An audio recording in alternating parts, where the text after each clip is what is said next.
வாழ்க வையகம், வாழ்க வையகம், வாழ்க வளமுடன். குரு வாழ்க, குருவே துணை. குருவின் மலரடி போற்றி. சிந்தனையை, உடல் நலத்தை சீரமைத்து உய்வித்த குருவே வாழ்க. தியானமே யோகம், யோகமே ஞானம். தியானமே யோகம், யோகமே ஞானம். தமிழ் ஆனந்த யோகம். வாழ்க வளம். மெய்யன்பர்களே, தூய வேதாத்திரிய காந்த தத்துவம், இந்த ஒரு தத்துவம் உலகிற்கு எடுத்துச் செல்லாததின் காரணமாக இத புரிந்து கொள்ளாத மனித இனம் இன்று எந்த நிலைக்கு தன்னை அழித்துக் கொள்ளக்கூடிய அளவுக்கு சென்றிருக்கிறது என்பதை இப்பொழுது சில நாட்களாக நாம் அனைவரும் உணர்ந்து கொண்டிருக்கிறோம். அதாவது இந்த காந்த தத்துவம் என்பதில் நாம் ஏற்கனவே சொல்லியிருக்கிறோம், இதுதான் மறைபொருளாக இருந்து இந்த இயக்க பிரபஞ்சம் முழுவதையும் இயக்கிக் கொண்டிருக்கக்கூடிய ஒரு ஆற்றல் என்று சொல்லியிருக்கிறோம். மறைபொருள்கள் 3 என்பதில் காந்தம் என்பது சொல்லப்படவில்லை. மறைபொருள்கள் 3 என்பதில் மனம், உயிர், தெய்வம் என்ற 3 மட்டும்தான் மறைபொருள்களாக மகரிஷி அவர்கள் சொல்லியிருந்தார்கள். ஆனால் காந்தம் என்பதும் ஒரு மறைபொருள் தானே, ஆனால் அது சொல்லப்படவில்லை. ஏன் என்று சொன்னால், இங்கு உயிராக இருப்பதும் மனமாக இருப்பதும் தெய்வமாக இருப்பதும் இந்த இயக்க பிரபஞ்சத்தில் அந்த ஒன்றேதான், காந்தம் ஒன்றேதான். அப்ப அந்த இடத்தில் எல்லா மறைபொருள்களுக்கும் பொதுவாக இருக்கக்கூடியதாக அந்த காந்தம் இருப்பதினால் அதை தனியாக சொல்லவில்லை. ஆனால் காந்தம் என்பதுதான் இந்த இயக்க பிரபஞ்சம் முழுவதையும் இயக்கிக் கொண்டிருக்கக்கூடிய ஆற்றல் என்பதை உணர்வதற்காகத்தான் நாம் இப்போ இந்த தத்துவத்தை விளக்கிக் கொண்டிருக்கிறோம். இந்த பிரபஞ்சத்தையே இயக்கிக் கொண்டிருக்கக்கூடிய ஆற்றல் என்று சொன்னால், இந்த உலகத்தை இயக்கிக் கொண்டிருக்கக்கூடிய ஆற்றல் எது? அதுவாகத்தானே இருக்க முடியும். ஆமாம், இந்த உலகத்தையே இயக்கிக் கொண்டிருக்கக்கூடிய ஆற்றலாகிய காந்தம் என்று சொன்னால், இங்கு ஒவ்வொரு மனிதனையும் இயக்கிக் கொண்டிருக்கக்கூடிய ஆற்றல் எது? அதே காந்தம்தான்.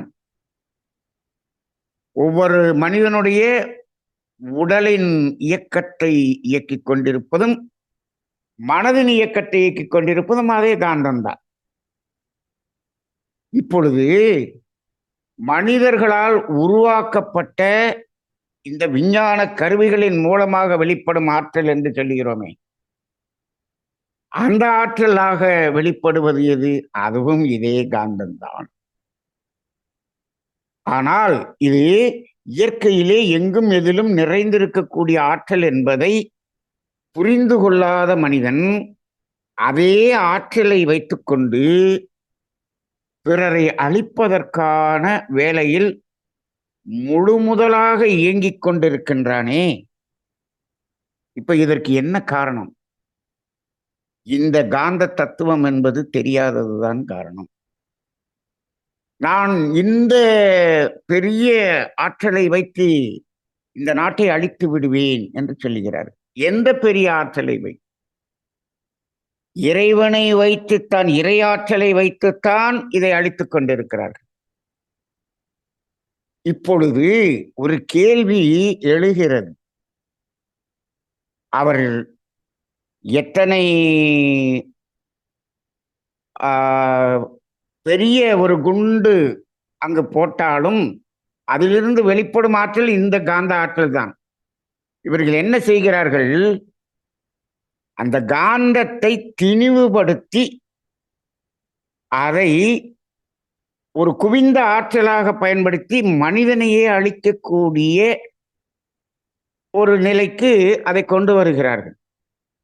இப்பொழுது கூட நாம் கேள்விப்பட்டு கொண்டிருக்கிறோம், செறிவுபடுத்துதல் என்று. அணுச்செறிவு என்று சொல்லி அணுகுண்டு தயாரிக்கிறார்கள். செறிவுபடுத்துகிறோம் என்று சொல்லுகிறார். அந்த அணுவின் ஆற்றலை செறிவுபடுத்துகிறோம் என்று சொல்லுகிறார். இப்ப இவர்கள் என்ன செய்கிறார்கள்? இறை ஆற்றலைத்தான் செறிவுபடுத்துகிறார்கள்.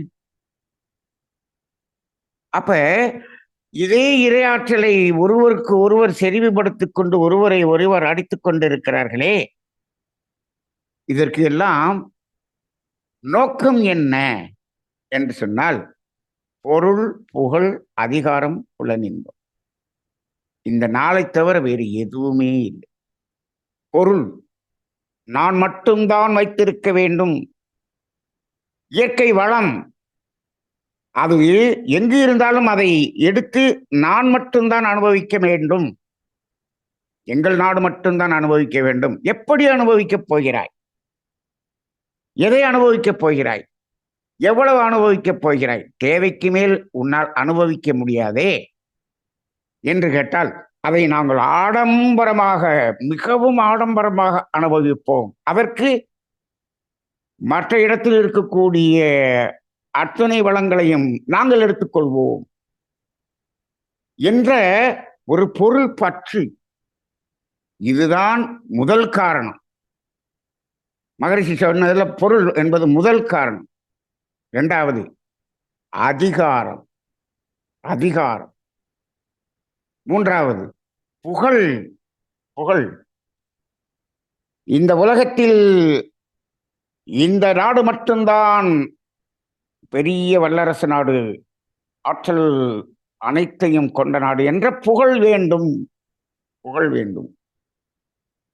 ஒரு அதிபர் கூட இப்ப என்ன சொல்றார்? இந்த உலகத்தில் அனைத்து அமைதியையும் நான் தான் செய்தேன் என்று எனக்கு அமைதிக்கான நோபல் பரிசு எனக்கு கொடுக்க வேண்டும் என்று அவரே கேட்கிறார். ஒரு மனிதன் இந்த நோபல் பரிசு எனக்கு கொடுக்க வேண்டும் என்று கேட்டால் அது புகழ் விரும்புவதாகத்தான் இருக்கிறது. புகழ்.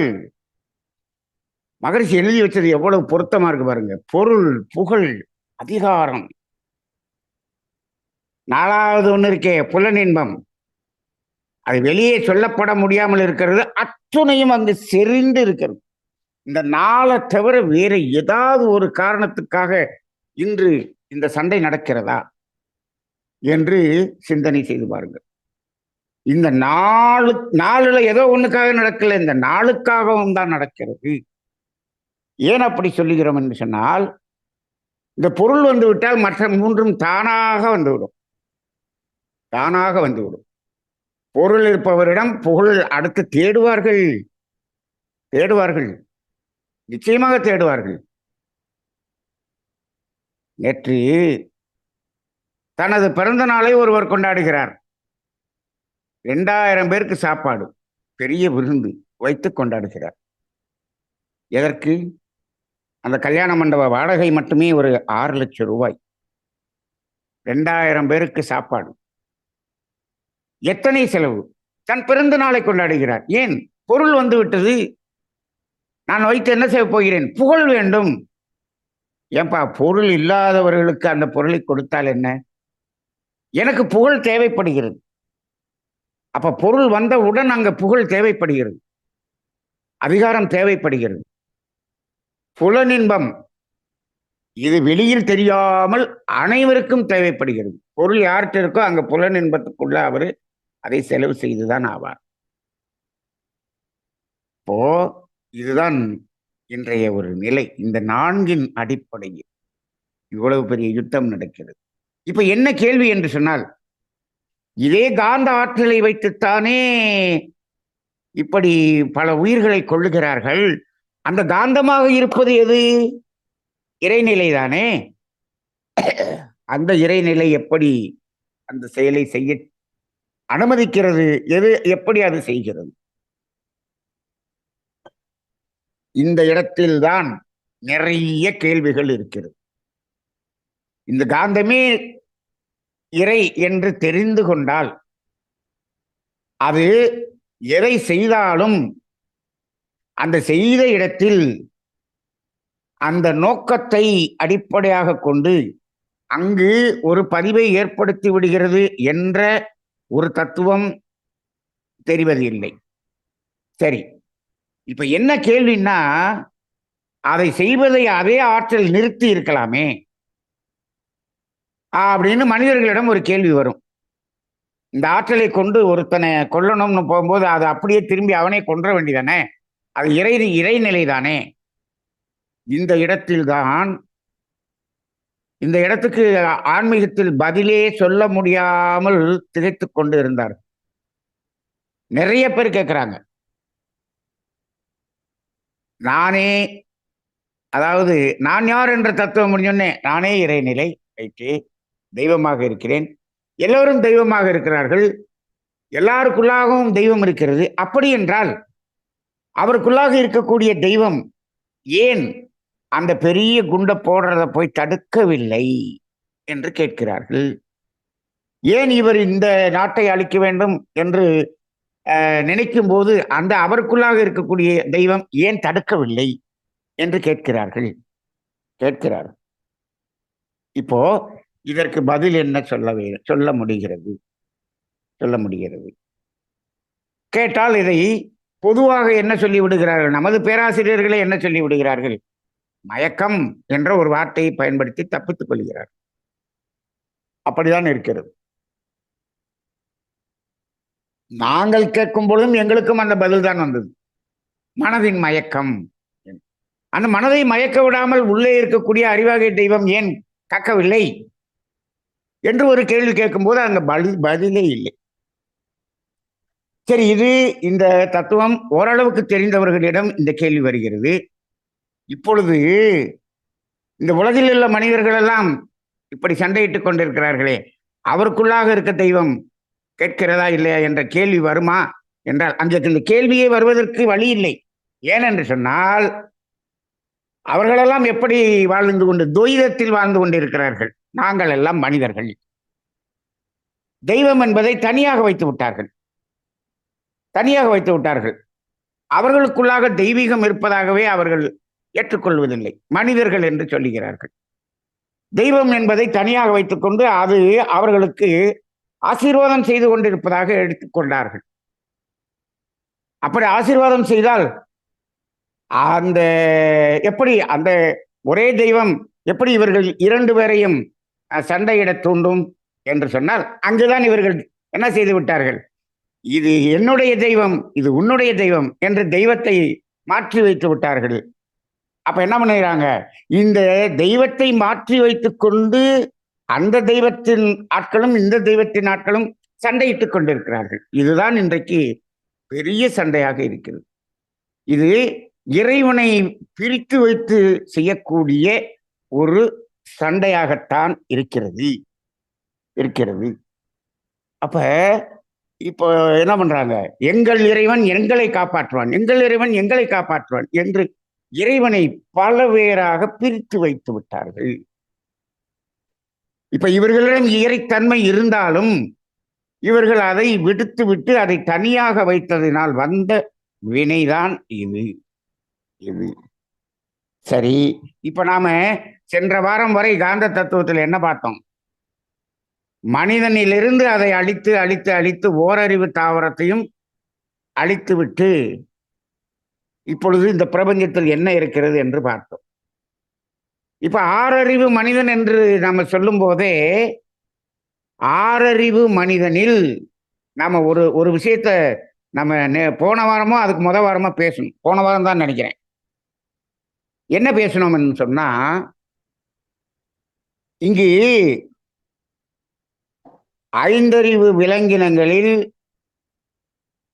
பல லட்சம் வகையான விலங்கினங்கள் இருக்கிறது, உருவங்கள் இருக்கிறது என்று பார்த்தோம். ஆடு என்று பார்த்தால் ஆடு என்று ஒரு உருவம், யானை என்று ஒரு உருவம். ஆனால் அந்த ஆடு என்ற உருவத்தில் இருக்கக்கூடிய முகங்கள் எல்லாம் ஒரே மாதிரி. அப்படித்தானே பார்த்தோம். அப்ப ஐந்தறிவு ஜீவனில் இத்தனை வகை என்று சொன்னோமே, மனிதனில், மனித உருவத்தில் எத்தனை வகையான உருவம் என்றால் ஒரே ஒரு வகையான உருவம் தான் இருக்கிறது. அப்படி என்றால் அங்கு அந்த மனிதன் என்பவன் இறைவனை உணர்வதற்காக வந்தவன் என்பதை உணர்ந்து கொள்ளும் பொழுது ஒரே உருவம்தான் இருக்கிறது என்று சொன்னால், ஒரே தெய்வத்தை உணர்வதற்காக ஒரு உருவம்தான் இங்கு இருக்கிறது என்பது உறுதியாகிவிட்டதா?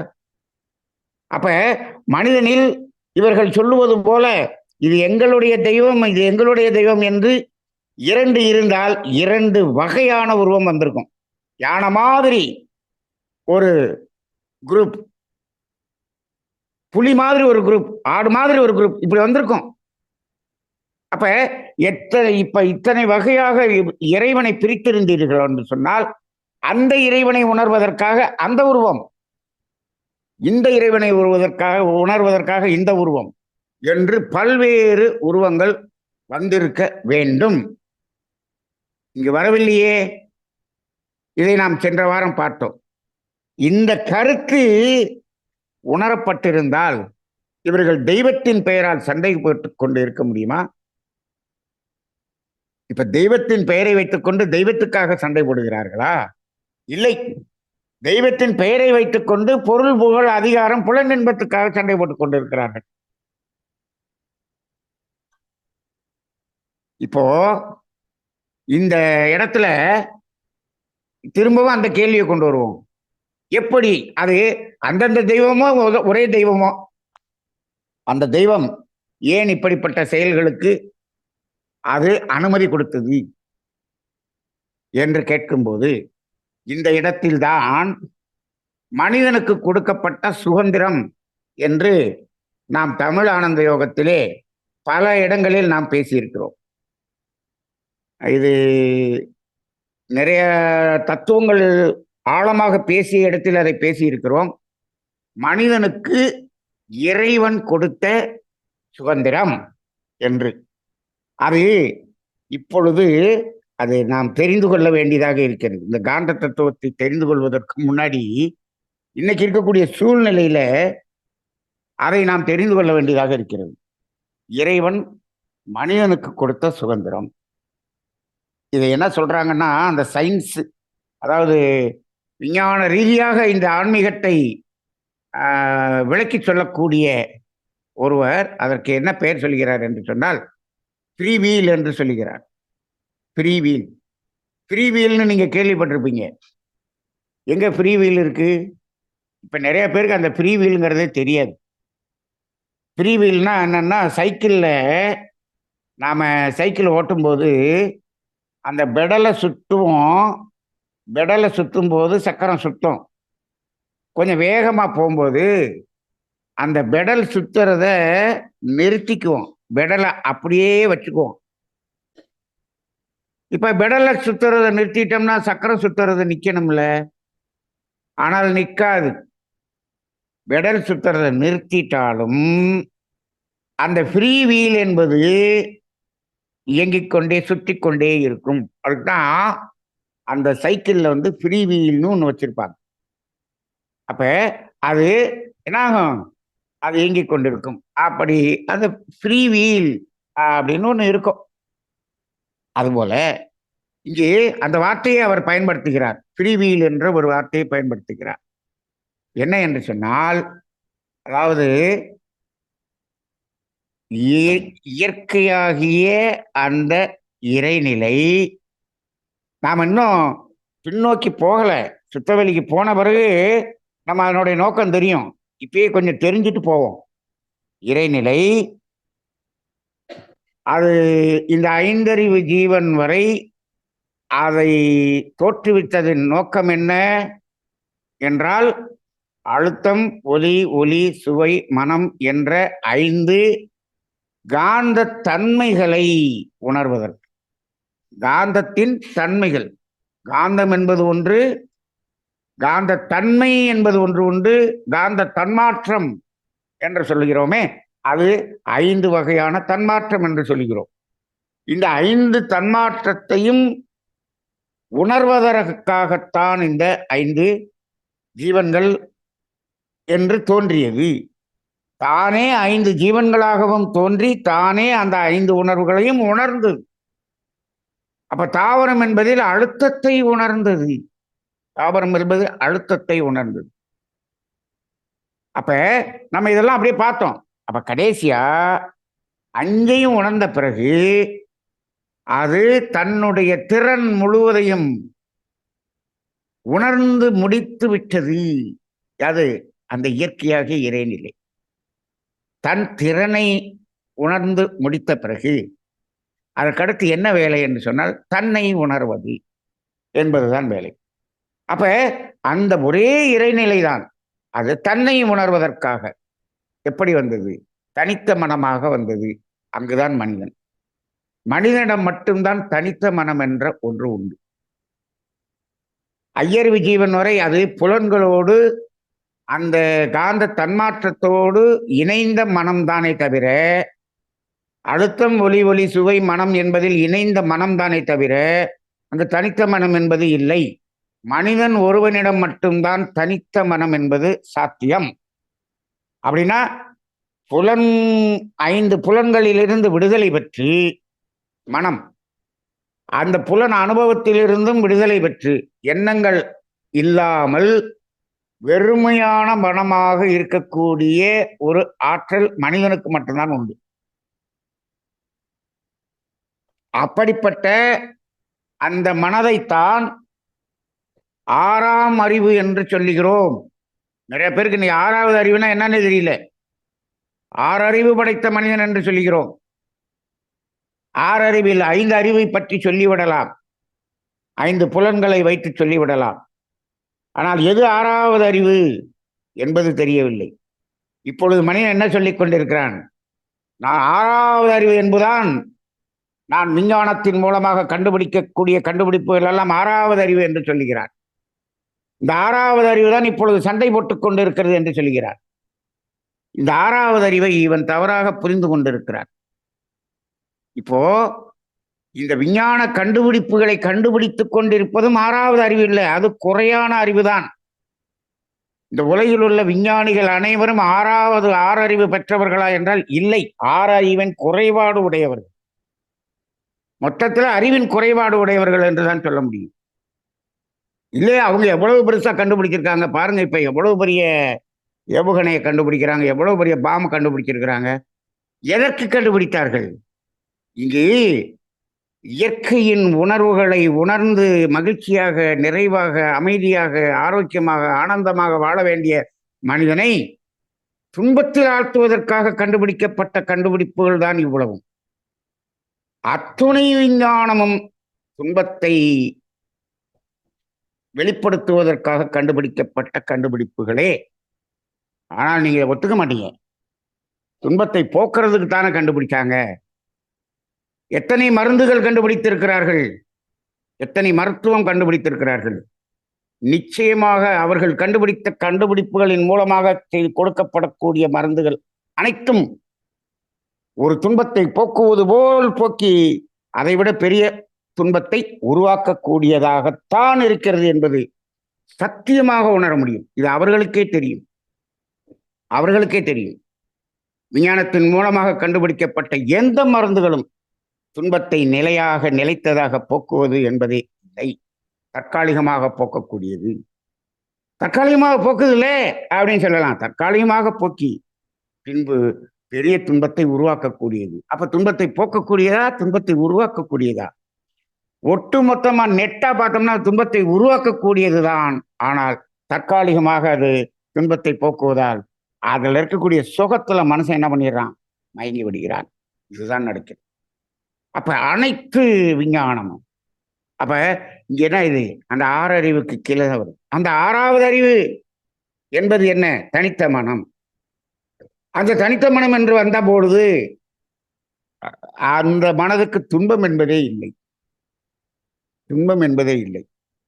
அது அமைதியாகவும், ஆனந்தமாகவும், மகிழ்ச்சியாகவும், நிறைவாகவும், அன்பாகவும், ஆரோக்கியமாகவும் தான் இருக்கும் இருக்கும்.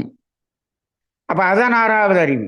இந்த 6வது அறிவை கொடுத்த விட்டு இந்த இயற்கையாகிய இறைநிலை இந்த 6வது அறிவை கொடுத்து விட்டு என்ன சொல்லியது, என்ன செய்தது என்று சொன்னால், இந்த 6வது அறிவை பயன்படுத்தி நீ எதை செய்ய வேண்டும், எப்படி வாழ வேண்டும் என்பது முழுவதும் இந்த 6வது அறிவின் திறனுக்கு தெரியும். அதை பயன்படுத்தி நீ வாழ்ந்து கொள். ஆனால் உன்னுடைய எந்த செயலிலும் நான் தலையிட மாட்டேன் என்று அமைதியாக ஒதுங்கி நிற்கிறது. இதுதான் இறைவன் மனிதனுக்கு கொடுத்த சுதந்திரம். இது முதல்ல இன்னைக்கு தெரியணும். இந்த சுதந்திரம் ஏன் கொடுத்தது, ஏன் அது ஒதுங்கி நின்னது என்று சொன்னால், அது ஒதுங்கி அசைவற்று அமைதியாக இருந்தால்தான் அதை மனிதனால் உணர முடியும். அது எல்லாவற்றிலும் தலையிட்டுக் கொண்டிருந்தால் அதை உணர முடியாது. அப்ப மனிதன் எதற்காக பிறந்தான்? இறைவனை உணர்வதற்காகத்தான் பிறந்தான். அதற்காகத்தான் பிறந்தான். இப்படி சண்டை போட்டு அப்படியே பெரிய சாதிப்பதற்காக பிறக்கவில்லை. இறைவனை உணர்வதற்காகத்தான் பிறந்தான். அப்ப என்னாகும்? இறைநிலை மனிதனுடைய எந்த செயலிலும் தலையிடாது. சார், அப்ப அஞ்சறிவு மிருகத்தினுடைய செயலிலெல்லாம் அது தலையிடுமா என்று கேட்டால் தலையிட்டு கொண்டுதானே இருக்கிறது. பசி தீர்ந்தவுடன் அது அதுக்கு மேல சாப்பிட்றது இல்லையே, நிறுத்திடுது இல்ல. எப்படி அதனால நிக்க முடிஞ்சுச்சு? நம்மால் கொஞ்சம் ருசியா இருக்குன்னு சொன்னோம்னா இன்னும் 4 வடையை சேர்த்து சாப்பிட்றானே, எப்படி அது மட்டும் விட்டுருச்சு? நீங்க எப்படி எவ்வளவு பெரிய பிரியாணியை போட்டாலும் பசி இருந்துச்சுன்னா நிக்க சாப்பிடாது. யாரு? மனிதனோட சேராத விலங்கினங்கள். மனிதனோட சேர்ந்து அது நாசமா போச்சு. மனிதனோட சேர்ந்த விலங்கினங்கள் மனிதனைப் போலவே அது வீணா போனதாக மாறிவிட்டது என்பதை நாம் உணர்கிறோம். ஆனால் உண்மையான அந்த ஐந்தறிவு ஜீவன் எப்படி நிறுத்தியது என்று கேட்டால், அதற்குள்ளாக இருந்து இறைநிலை அதை நிறுத்தியது. அப்ப அதில் தலையிட்டது. ஏன் அங்க மட்டும் தலையிட்டுச்சு? அங்கு இறைவனை உணர வேண்டிய வேலை அங்கு இல்லை. அங்கு ஐந்தறிவு ஜீவனில் இறைவனை உணர வேண்டிய வேலை இல்லை. அதனால அது என்ன பண்ணுச்சு? அதுல தலையீடு செய்தது. ஆனால் மனிதனிடம் நீ இறைவன் என்னை உணர வேண்டும், நான் உன்னுடைய வேலையில் எதிலும் தலையிட மாட்டேன் என்று ஒதுங்கி நிற்கிறது. இது ஒதுங்கி நின்றுச்சு பாருங்க. இந்த சுதந்திரம் கொடுத்துச்சு பாருங்க. அந்த சுதந்திரத்தை தான் பயன்படுத்தி இந்த மனிதன் என்ன பண்ணான்?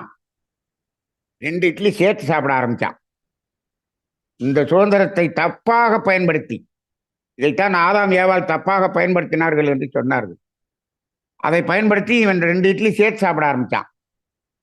கொஞ்சம் இந்த புலன்ல கொஞ்சம் அதிகமா அதை அனுபவிக்க ஆரம்பிச்சான். அப்புறம் சொகுசா அனுபவிக்க ஆரம்பிச்சான், சௌகரியமா அனுபவிக்க ஆரம்பிச்சான், ஆடம்பரமா அனுபவிக்க ஆரம்பிச்சான். எப்ப இந்த ஆடம்பரத்துக்கு போனானோ அந்த ஆடம்பரத்திலிருந்து அவன் இறங்க முடியவில்லை. இன்னும் ஆடம்பரம்.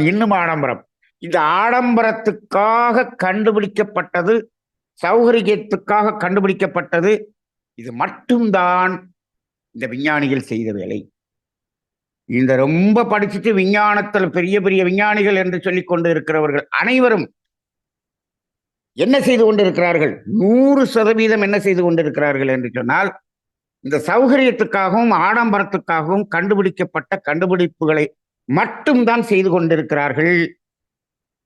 இன்னும் சொல்ல போனோம்னா, இறைவன் அவர்களுக்கெல்லாம் என்ன பெயர் வச்சிருக்கிறார்னா, என்னுடைய துரோகிகள் என்று அவர்களுக்கெல்லாம் இறைவன் பெயர் வைத்திருக்கிறார். இறைவனுடைய துரோகிகள் என்றுதான் இந்த விஞ்ஞானிகளை சொல்ல வேண்டும்.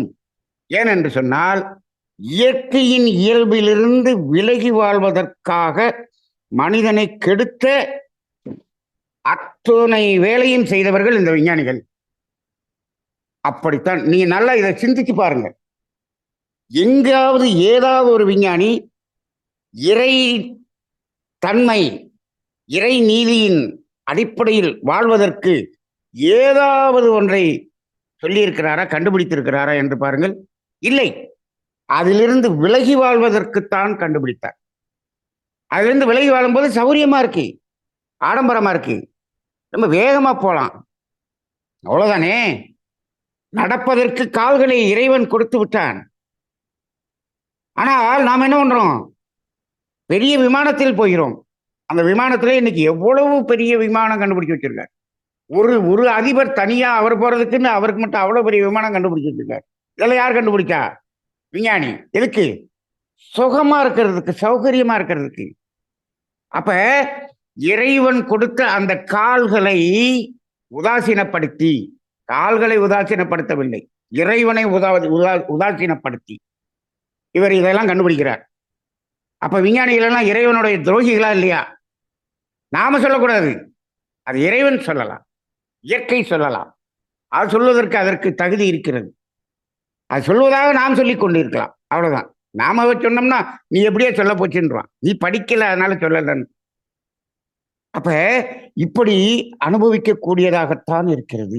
அந்த அடிப்படையில் கொடுத்த சுதந்திரம் இப்படி போனதல்லவா. இந்த ஆடம்பரத்தையும் சொகுசையும் அனுபவித்து பழகியவர்கள், அப்படி ஒரு கம்யூனிட்டி, அப்படி ஒரு நாடு இன்னொரு நாட்டை சுரண்ட ஆரம்பித்தது. இங்கதான் சண்டை வருது. இதுல வந்த சண்டை தான் இன்னைக்கு இவ்வளவு பெரிய சண்டையாக இருக்கிறது.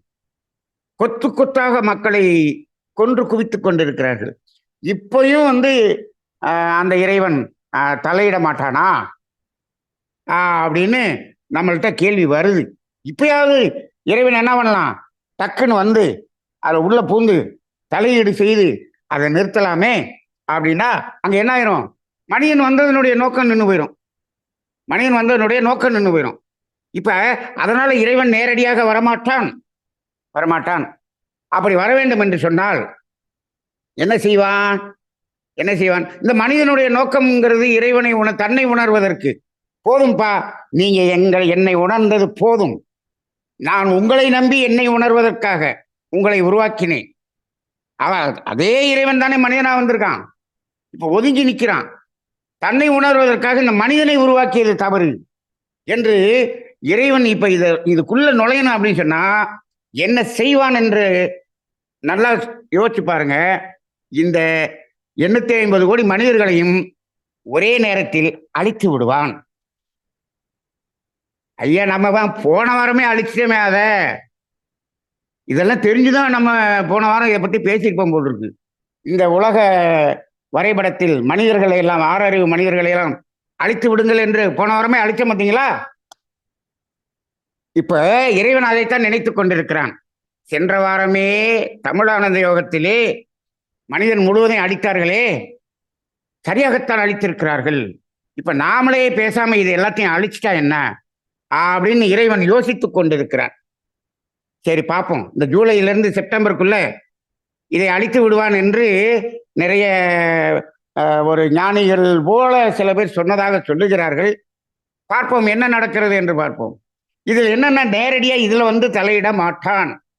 இறைவன் தலையீடு செய்வதா இருந்தால் என்னை உணர்ந்தது போதும், இந்த இனம் வேண்டாம் என்று இந்த மனிதனை அழித்து விட்டு ஆறறிவு படைத்த வேறு ஒரு இனத்தை அவன் உருவாக்கி விடுவான். அப்ப இந்த மனிதன் முழுவதும் இல்லாமல் போகக்கூடிய வேலையை செய்யும் போதுதான் இந்த இறைவனுடைய முழுமையான அந்த தலையீடு இங்கு வரும். அப்படி இல்லாமல் எங்க இறைவன் உங்களை அழித்து விடுவான், உங்க இறைவன் எங்களை அழித்து விடுவான், ஒரே இறைவன் தானப்பா. அப்ப இந்த இறை தன்மை என்ற இந்த காந்த தத்துவம் என்பதை புரியாமல் அந்த காந்தத்தையே வைத்துக்கொண்டு இப்பொழுது இவ்வளவு நடந்து கொண்டிருக்கிறதே, அநீதி நடந்து கொண்டிருக்கிறதே. தர்மம் எங்க போயிடுச்சு? தர்மம் அழியும் போது என்று அந்த அழியக்கூடிய நிலை வந்து விட்டதே. அப்ப இந்த நிலை வரும் பொழுது அது என்னாகும்? முழுமையாக அது அழிக்கப்படக்கூடிய ஒரு சூழ்நிலை தான் வரும் என்று சொல்லுகிறார். சரி, ஆனால் இதில் ஒன்று மட்டும் நடந்து கொண்டிருக்கிறது. தனியாக இறைநிலை இதில் தலையிடுவதில்லை என்று சுதந்திரம் கொடுத்தாலும் என்ன செய்து விட்டது என்று சொன்னால், அது ஒரு சாப்ட்வேரை தயார் பண்ணி வச்சிருச்சு.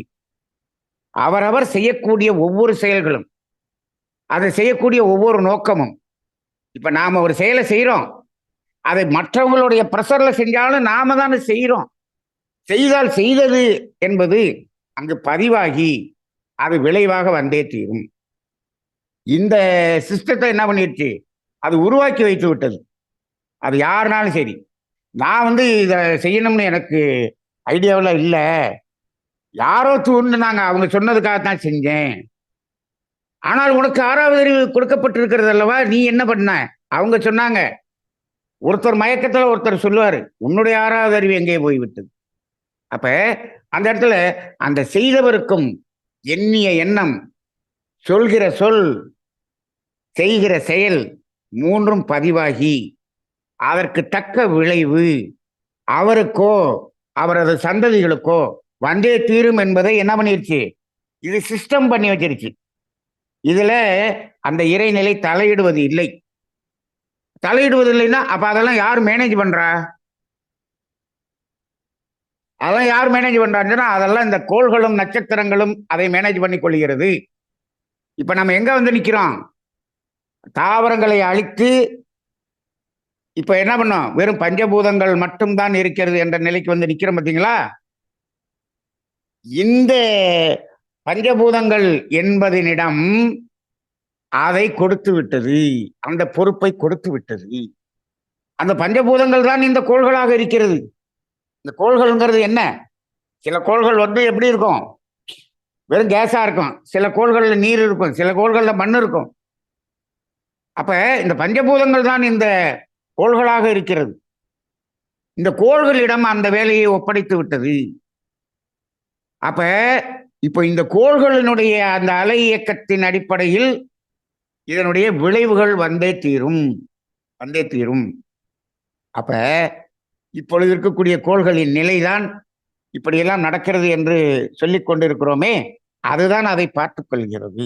சரி, அப்ப இந்த அடிப்படையில முதல்ல நம்ம அந்த காந்தம் என்ற இயக்கத்தில் இருக்கக்கூடிய இறைவனாக இருக்கக்கூடிய அந்த இறைவனை எடுத்துக்கொண்டு அந்த இறைவனை வைத்தே மனிதனை அழித்து கொண்டிருக்கிறானே. அப்ப என்ன, அது அந்த சுதந்திரத்தை கொடுத்துட்டு அது இப்ப என்ன நினைக்கும், என்னைய வச்சே இத்தனை பேரை அழிக்கிறானே, குழந்தைகளை கொன்று குவித்தார்கள், யார் என்னைய வச்சே கொன்று குவிக்கிறானே, இவனை என்ன செய்வது அப்படின்னு அது என்ன பண்ணிக்கிட்டு இருக்கோம், அங்க என்ன பண்ணியிருக்கோம், பதிவுகளை பதிந்து கொண்டே இருக்கும். இது ஒவ்வொரு மனிதனுடைய தனிப்பட்ட பதிவாகவும் இருக்கும், அது ஒட்டுமொத்த சமுதாய பதிவாகவும் இருக்கும். அந்த சமுதாய பதிவுகளாக இருக்கிறது தான் ஒரு நாட்டு மீது இன்னொரு நாடு அது அழிவை கொடுக்கக்கூடியதாக மாறுகிறது. அந்த பதிவுதான் இப்படி துன்ப விளைவாக விழுகிறது என்பதையும் நாம் செயல் விளைவு தத்துவத்திலே உணர்ந்திருக்கிறோம். சரி, இப்ப இது இன்னைக்கு இருக்கக்கூடிய சூழ்நிலைக்காக நாம் இந்த காந்தத்தை பற்றி பேச வேண்டிய ஒரு நிலை வந்துவிட்டது. ஏனென்று சொன்னால், இந்த காந்த தத்துவம் என்பது தெளிவுபடுத்தப்பட்டிருந்தால் இந்த மனிதனிடம் இந்த நிலை வராது என்பது உண்மை. இப்போ இதை எல்லாத்தையும் தெளிவுபடுத்தக்கூடிய அளவுக்கு இங்க மகரிஷி தத்துவம் சொல்லி இருக்கிறாரு. நாம சென்ற வாரம்தான் சொன்னோம், காந்தன் என்பவன் யார், கந்தன் என்பவன் யார், ஆறுமுகம் எப்படி வந்தது பேசணும்ல. ஆனால் நேற்று எங்க ஊர்ல பெரிய மாநாடு நடந்தது, முருகன் மாநாடு. அதை வைத்துக்கொண்டு எத்தனை சண்டை, எத்தனை விமர்சனங்கள், எத்தனை பிரச்சனைகள், எவ்வளவு கமெண்ட் எல்லாம் ஓடிக்கொண்டிருக்கிறது. முருகன் என்றால் என்ன என்று தெரியாமல் இங்கு என்ன பண்ணி கொண்டிருக்கிறார்கள், இதை வைத்துக்கொண்டு ஒரு இரு தரப்பினருடைய ஒரு சண்டையும் சச்சரவும் நடந்து கொண்டிருப்பதை பார்த்து என்ன, அவர்கள் இந்த காந்தத்தை உணரவில்லையே. அப்ப பாருங்க, அந்த காந்தத்தை திணிவுபடுத்தி அங்க அணுகுண்டு போடுவேன் அப்படின்னு சொல்லிட்டு அங்க சண்டை போட்டுக்கிட்டு இருக்கான். அதே காந்தத்தை கடவுளாக வைத்துக்கொண்டு இங்கே சண்டை போட்டுக்கொண்டு. இப்ப காந்தத்தை யார் உணர்ந்திருக்கிறார்கள்? காந்த தத்துவம் எங்கு போய் நிற்கிறது? காந்த தத்துவம் நடுத்தெருவில் போய் நிற்கிறது. இதுதான் நிலை. அப்ப இந்த காந்த தத்துவம் எப்பொழுது உணரப்பட வேண்டும்? அப்ப அதுக்காக தான் நம்ம இப்ப காந்த தத்துவத்தை நாம விளக்க வேண்டும் என்று விளக்கி கொண்டிருக்கிறோம் என்று வைத்துக் கொள்ளுங்கள். சரி, இப்போ இதெல்லாம் இப்ப நாம மட்டும் விளங்கி என்ன ஸ்டார்ட் பண்ண போறோம்? நாம விளங்கி கொண்டு நாம் நமது செயலை மாற்றிக்கொண்டு நமது வாழ்க்கையை மாற்றிக்கொண்டால் நமது சந்ததி நல்லா இருக்குங்கிறது ஒரே நோக்கம்தான். அதுக்காக மட்டும்தான் இந்த உலகத்தில் 850 கோடி மக்களிலே ஒரு 45 பேர் என்ன பண்ணியிருக்கோம், ஏதோ நம்ம சந்ததி கொஞ்சமாவது நல்லா இருக்கட்டும் நினைச்சு இதை கேட்டுக்கிட்டு இருக்கோம். மற்றவர்கள் எல்லாம் எது எப்படி போனால் என்ன, எப்படி அழிந்தால் என்ன, என் சந்ததியே அழிந்தால் என்ன, நான் இந்த புலன் வாழ்க்கையில் சொகுசான வாழ்க்கையை நான் வாழ்ந்தே தீர்வேன், யாரை அழிச்சு வேணாலும் நான் வாழ்ந்தே தீர்வேன் அப்படின்னு இருக்கக்கூடியவர்களாக இருக்கிறார்கள். இருக்கட்டும், அவர்களை வாழ்க வளமுடன் என்று வாழ்த்தி விடுவோம். அவ்வளவுதான் செய்ய முடியும். அப்படிதான், வாழ்க வளமுடன், துன்பத்தை இன்னும் மொத்தமாக ஹோல்சேல்ல அனுபவிச்சு அப்புறமேல் தீர்த்துக் கொள்ளுங்கள் அப்படின்னு சொல்லிட்டு போயிட்டே இருப்போம். சரி, அப்ப அந்த அடிப்படையிலே இப்போ நாம தாவரங்கள் வரை அழித்த பிறகு இங்கு பஞ்சபூதங்கள் என்ற 5 மட்டும்தான் இருக்கிறது என்று பார்த்தோம். அப்ப இது என்னது? இது ஜடப்பொருள். இங்க என்ன இல்லை, நம்ம போன வாரமே சொன்னோம், இங்க மனம் என்பதும் அழிந்து விட்டது. அப்ப அந்த இடத்துல வெறும் பஞ்சபூதங்களாக இருக்கும்போது அங்கு மனம் என்று ஒன்று இல்லை. இல்லை, அங்க என்ன இருக்கிறது? காந்தம் மட்டுமே. என்ன காந்தம்? அதற்கு பெயர் வான்காந்தம். வான்காந்தம். மனம் என்று வரக்கூடியது என்ன காந்தம்? அது ஜீவகாந்தம். ஜீவகாந்தம். அப்ப இது வான்காந்தம் என்ற ஒரு நிலைதான் இங்கு இருக்கிறது. மனம் என்பது இல்லை, உயிர் என்பது இல்லை. இங்கு விண் என்பதும் வான்காந்தம் என்பதுதான் இருக்கிறது என்பதை நாம் புரிந்து கொள்கிறோம். சரி, இப்ப இந்த 5 பஞ்சபூதங்கள், இது 5 பூதங்கள் என்று சொல்கிறோமே, இந்த 5 பூதங்கள் தனித்தனியாக இருந்ததா என்று பார்க்க வேண்டும். இந்த 5 பூதங்களும் தனித்தன்மை வாய்ந்ததா என்று கேட்டால் அப்படி இருக்கிறதுக்கு வாய்ப்பு இல்லை. ஏன் என்று சொன்னால், இது 5ம் தனித்தனியாக என்று சொன்னால் அது தனித்தனியாகவே அப்படியே இருக்க வேண்டும். அது கெட்டிப்பொருள் என்று சொன்னால் கெட்டிப்பொருளாகவே இருக்க வேண்டும். ஆனால் இப்பொழுது கெட்டிப்பொருளாக இருப்பது கெட்டிப்பொருளாகவே இருக்கிறதா? அதை சிந்தனை செய்து பாருங்கள். இப்போ ஒரு தங்கம் என்பது கெட்டியாக இருக்கிறது, அதை உருக்கினால் திரவமாக மாறிவிடுகிறது. இப்போ ஐஸ் கட்டி இருக்கு, அப்படியே வெளியில வச்சோம்னா உருகி தண்ணியா மாறிடுது. அப்ப திடப்பொருளாக இருப்பது திரவ பொருளாக மாறி விடுகிறதே. சரி, திரவ பொருளாக இருப்பது ஃப்ரீசர்ல வச்சோம்னா ஐஸா மாறி விடுகிறதே, அது கெட்டி பொருளாக மாறி விடுகிறதே. அப்ப ஒரு பூதம் இன்னொரு பூதமாக மாறி விடுகிறதே. இப்ப அந்த தண்ணியை நம்ம இன்னும் கொஞ்சம் சூடுபடுத்தணும்னா ஆவியாயிருது. அப்ப ஒன்று இன்னொன்றாக மாறுகிறது என்று சொன்னால் இது காட்சிக்குத்தான் 5 பூதங்களாக இருக்கிறதே தவிர இது தனித்தனியான பூதம் என்று இல்லை. காட்சிக்கு 5 பூதங்களாக காட்சி தருகிறது என்பதை நாம் முதல்ல உணர்ந்து கொள்ள வேண்டும். அப்ப காட்சிக்கு என்றால் எப்படி, அந்த காட்சி எப்படி வித்தியாசப்படுகிறது என்று சொன்னால், அப்படி அந்த காட்சின்னு சொல்லிட்டோம். அப்ப காட்சியாக இருக்கக்கூடியதுல எதுதான் இருக்கிறது என்று சொன்னால் முதல் பூதம் என்பது இருக்கிறது. முதல் பூதம் என்பது இருக்கிறது. மற்ற 4 பூதங்கள் காட்சியாக இருக்கிறது என்று சொல்லலாம். இப்ப முதல் பூதம் மட்டும்தான் இருக்கிறது, மற்றது எல்லாமே காட்சிகள் என்பதையும் நாம் உணர்ந்து கொள்ள வேண்டியிருக்கு. அப்படின்னா என்னன்னா, இந்த முதல் பூதத்தின் நெருங்கிய அடர்த்தி நிலைதான் காட்சியாக தெரிகிறது என்பதை நாம் உணர்ந்து கொள்ள வேண்டும். அப்ப இந்த முதல் பூதத்தின் நெருக்கம்தான் காற்று. நெருக்கம் அதிகரிக்கும் போது நெருப்பு, இன்னும் நெருக்கம் அதிகரிக்கும் போது நீர், இன்னும் நெருக்கம் அதிகரிக்கும் போது மண். நமக்கு நல்லாவே தெரியும், H2O அப்படின்னு சொல்லுவோம். Hydrogen plus oxygen equal to water அப்படின்னு சொல்லிடுவோம். ஹைட்ரஜன் என்பது காற்று, ஆக்சிஜன் என்பது நெருப்பு காற்று, காற்றும் நெருப்பும் சேர்ந்து நீராக மாறுகிறது அப்படின்னு சொல்றோம் இல்லையா? அப்ப இப்போ அடர்த்திக்கு தகுந்தாற் போல்தான் இந்த 5 பஞ்சபூதங்கள். அதில் உண்மையாக பார்த்தோம் என்று சொன்னால் முதல் பூதம் மட்டும்தான் பூதம், மற்ற பூதங்கள் எல்லாம் காட்சிக்கு 4 பூதங்களாக தெரிகிறது என்பதை முதலில் உணர்ந்து கொள்வோம். அப்ப இப்ப என்ன பண்ணலாம், அந்த 5வது பூதம் என்பதை முதலில் அழித்து விடுவோம். இப்ப இதுல எந்த பூதம் முதலில் தோன்றியிருக்கும், எது கடைசியில் தோன்றியிருக்கும் என்று சொன்னால், அந்த முதல் பூதம் என்பதுதான் முதலில் தோன்றியது.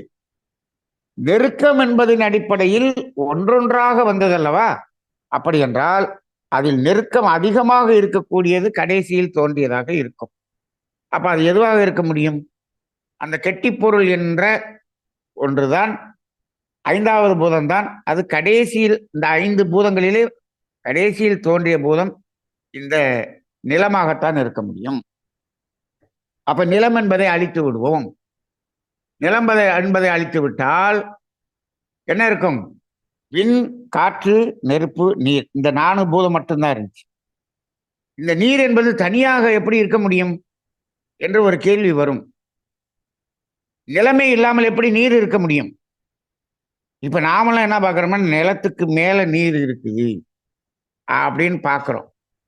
அப்ப நீர், அந்த தண்ணி நிக்கிறதுக்கு ஒரு இடம் வேணும்ல. இப்ப கடல் இருக்கு. கடல்ல இந்த பூமிக்கு மேலதானே அது நிக்குது. அப்ப பூமி இல்லாம வெறும் எப்படி தண்ணி மட்டும் நிக்கும் அப்படின்னு ஒரு கேள்வி கேட்கலாம். சரி, அந்த பூமியிலேயே அந்த கடல் எப்படி நிக்குது? இந்த பூமி சுத்துது இல்ல? சரி, சுத்துது. இது மேல் பக்கம் வரும்போது தண்ணி நிக்குதுன்னு வச்சுக்குவோம். அப்படியே சுத்தி கீழ்ப்பக்கம் போகுதுன்னு வச்சுக்குவோம். தண்ணியெல்லாம் கீழே ஒழுகணும்ல. ஏன் ஒழுகல? அப்ப கடல்லையே தண்ணி நிக்குது அப்படின்னு சொன்னாலும் நாம என்னமோ இந்த உலகம் பிளாட்டா இருக்கிற மாதிரி நினைச்சுக்கிறோம். இந்த உலகம் உருண்டையா இருக்கு. இந்த உலகத்துல 3ல் 2 பங்கு கடலா இருக்குது. இப்ப இந்த பூமி வேற ஒரு நாளைக்கு ஒரு தடவை என்ன பண்ணுது? தன்னைத்தானே சுத்துது. அதனாலதான் இரவு பகல் வருது. இதெல்லாம் நமக்கு தெரியுது. இப்போ அது சுத்தும் போது அந்த கீழ்ப்பக்கம் இருக்கும்போது அங்க இருட்டா இருக்குல்ல. அப்புறம் ராத்திரியில இருக்கும்போது தலைகளை தான் நிக்குது. அப்ப தண்ணியெல்லாம் கீழே கொட்டி இருக்கணுமா இல்லையா? அப்படியே தானே இருக்குது. எப்படி இருக்குது? அப்ப இந்த கடலாக, அதாவது நிலத்துக்கு மேல தண்ணி இருந்தாலும் அது தலைகளா திருப்பும் போது கீழே கொட்டிடணும். இப்ப ஒரு டம்ளர்ல தண்ணி வச்சிருக்கோம். டம்ளர் அப்படி கவுத்து பிடிச்சோம்னா தண்ணி எல்லாம் கீழே கொட்டிடுது இல்ல? ஆமா. அதே மாதிரி இந்த கடல்ல இருக்கிறதெல்லாம் கீழே கொட்டணும்ல. ஏன் கொட்டல? அப்ப அதுக்கு என்ன காரணம்? அப்ப இதுவெல்லாம் இப்படி இருக்கும்போது இந்த பூமி உருண்டை போல நீர் என்பது பூமி உருண்டை அளவுக்கு வெறும் தண்ணி மட்டும் உருண்டையாக ஒரு காலத்தில் இருந்தது என்று மகரிஷி சொல்றார். அது எப்படி சாமி வெறும் நீர் மட்டும் இருக்கும் நிலம் இல்லாமன்னா? இப்ப எப்படி அது கீழே விழுகாம இருக்கோ அதே போலதான் அன்னைக்கும் இருந்துச்சு. அப்ப 2க்குமே காரணம் என்ன? இந்த பூமியில் இருக்கக்கூடிய கடல் நீர் தலைகள் தான் வரும்போது கீழே போகாம இருக்கிறதுக்கும், இந்த பூமி என்பதில் நிலம் என்பதே தோன்றுவதற்கு முன்னால் இந்த நிலம் உலக உருண்டை அளவுக்கு பெரிய நீர் உருண்டை இருந்தது என்பதற்கும், அது எப்படி உருண்டையாக இருந்தது என்பதற்கும் காரணம் என்ன என்று சொன்னால், அதுதான் சூழ்ந்தழுத்தும் ஆற்றல். இதுதான் சூழ்ந்தழுத்தும் ஆற்றல். அதுதான் எது? அதான் உண்மையான இறைநிலை. அதுதான் இறையாற்றல், சூழ்ந்தழுத்தும் ஆற்றல். இந்த சூழ்ந்தழுத்தும் ஆற்றல் சூழ்ந்து அழுத்திக் கொண்டிருப்பதனால் அது உருண்டை வடிவமான நீராக இருந்தது. இப்ப அதே மாதிரி சூழ்ந்து அழுத்துறதுனாலதான் தலைகளுதான் பூமி இருந்தாலும் அது தண்ணி கீழே கொட்டாம இருக்குது. இதை நீங்க நல்லா தெரிஞ்சுக்கிறதுக்கு மகரிஷி ஒரு உதாரணம் சொல்லுவாங்க. நீங்க குழாயில தண்ணியை திறந்தீங்கன்னா தண்ணி கீழே வருது. இந்த குழாயை என்ன பண்ணுங்க, மெதுவா லேசா திறங்க. ஒரு சொட்டு தண்ணி மட்டும் வெளியே வர்ற மாதிரி திறங்க.